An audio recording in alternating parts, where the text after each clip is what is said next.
श्रीमद् भगवद गीता मौलिक रूप द्वितीय अध्याय श्लोक 28 अव्यक्तादीनि भूतानि व्यक्तं मद्यानि भारत अव्यक्त निधान नव्य तत्र का परिदेवना। श्लोक 28 आउथरे पढ़िबा। अव्यक्तादीनि भूतानि व्यक्तमद्यानि भारत अव्यक्त निधान नव्य तत्र का परिदेवना। भगवद गीता श्लोक गुड़ा पढ़ा को बहुत भल लगे। आरंभ पढ़ा को बहुत ही क्रिटिकल होता, पढ़ा को बहुत ही कष्ट होता, भलसे पढ़ी पार नी। बट क्रमे क्रमे बारंबार पढ़ा जो बहुत सारा सुधारिबा है मो भितर। आउ श्लोक गुड़ी को भलसे पढ़ी होड़िया जो बहुत वर्ष है छाड़ी आसलु इंग्लीश को पढ़े आसलु 10th क्लास पर ओडिया लगभग बंद हो जाता। तो भगवद गीता पढ़ा द्वारा मोर ओडिया पढ़ाटा भी मोर बहुत क्लीयर होती। तो से भगवद गीता को बहुत बहुत धन्यवाद। शब्दानुवाद। अव्यक्तादीनि आरंभरे अप्रकाश भूतानि जहाँ सबू सृष्टि होइछि व्यक्त प्रकाशित मध्यानि मध्य भावरे भारत हे भारत वंशज अव्यक्त अप्रकाश ही कौन निधनानि जहाँ सबू ध्वंस हेउछि एव सेहीपरि तत्र तहिरे का की परिदेवना दुख। अनुवाद।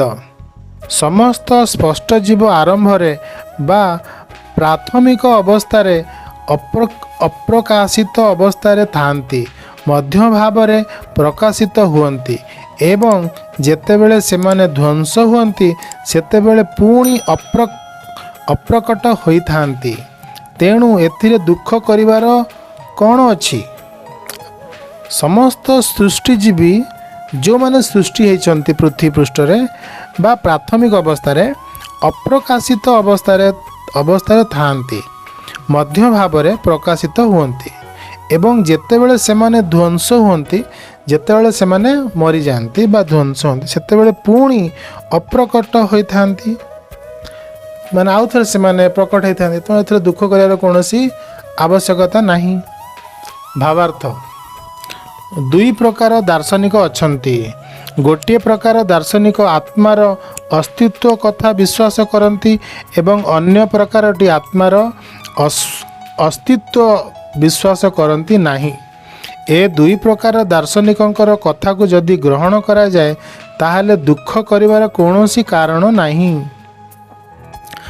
दुख दुई प्रकार दार्शनिक अटंती दर्शक अटंती। गोटे प्रकार दार्शनिक गोटे प्रकार किए अच्छा ना आत्मार अस्तित्व कथा विश्वास करती आत्मा अच्छी बोली जड़े विश्वास करती आउ जड़े कौन विश्वास करती जे आत्मा नहीं। ठीक अच्छे ताकू मध्य विश्वास कर। दुई प्रकार दार्शनिक कथा जदि ग्रहण करा जाए ताले दुई दुख करिवार कौनसी कारण नहीं। जो माने आत्मार अस्तित्व कथा विश्वास करती नहीं सेमानकु वेदवादी माने नास्तिक बोली कहती। जो माने आत्मा को विश्वास करती नहीं सेमाने कहती कौन नास्तिक। नास्तिक माने साधारणतः क्या विश्वास करती नहीं से नास्तिक बोली कहा जाए। जुक्ति तर्क दृष्टि जदि आमे नास्तिक मानक सिद्धांत को ग्रहण करूँ तथापि दुखर कौनसी कारण नहीं। जदि आमे नास्तिक मान कथा को आमे विश्वास करिबा ताहाले भी आमको दुख करिवार कारण नहीं। कहीं आसतु पढ़िबा।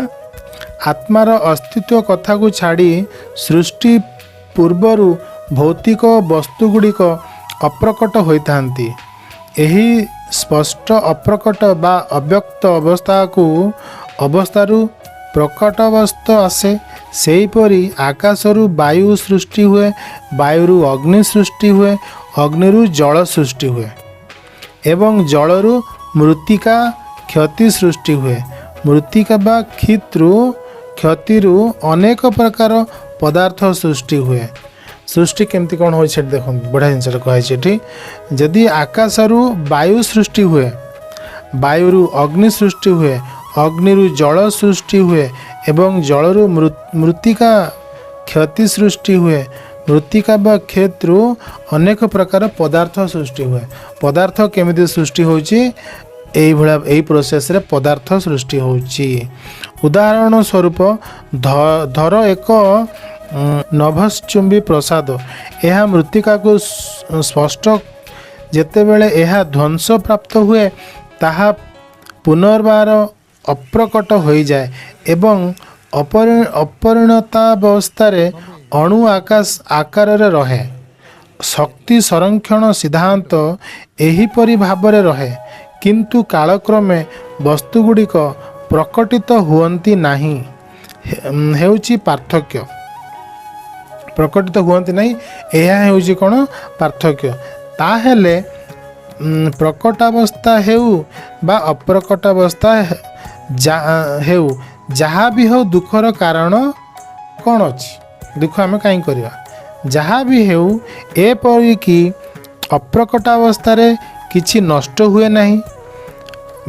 प्रारंभ और अंतिम अवस्था समस्त वस्तु अप्रकट होई रहे, केवल मध्यवर्ती काल रे सेमाने प्रकटित हुअन्ति एवं एतद्वारा कौनसी वास्तव भौतिक पार्थक्य संघटित हुए नहीं। जदि आमे भगवान भगवद गीता रे दिया जाइथिबा वैदिक सिद्धांत अंतवंत इमे दोहा देहा अर्थात कालक्रमे ए भौतिक शरीर गुड़ी को नष्ट हो जिवो, नित्य शेक्ल सारीण, किंतु आत्मा सनातन। आत्मा सनातन ताहले आत्मा को ए कथा बराबर मन रखा पड़ो जे ए शरीर एक पोषक सदृश। ताहले पोशाक परिवर्तन दुख करिवार कौन अच्छी। सनातन बा शाश्वत आत्मा संबंध रे ए भौतिक शरीर कौनसी वास्तव अस्तित्व नहीं। यह एक स्वप्न सदृश। स्वप्न रे आमे देखु जे आमे आकाश रे उड़ुछे किंबा एक राजा भली एक रथरे बसीचे, किंतु जेतेबेले आमे जागृत हो जाऊ अर्थात वास्तव को जागृत अवस्था प्राप्त हेउ सेतेबेले आमे देखि परिबा जे आमे आकाश रे उड़ुना हो कि रथरे बसी ना हो। आमे स्वप्न जहाँ देखु सेटा तो जो आखि खोल जाए आमे कोन जो अवस्था थाउ सेटा टी कहछन्ते। तेणु ए भौतिक शरीर अनित्यता दृष्टिरू वैदिक ज्ञान आत्मानुभूति ग्रहण करने को कुहे बा प्रेरणा दिए।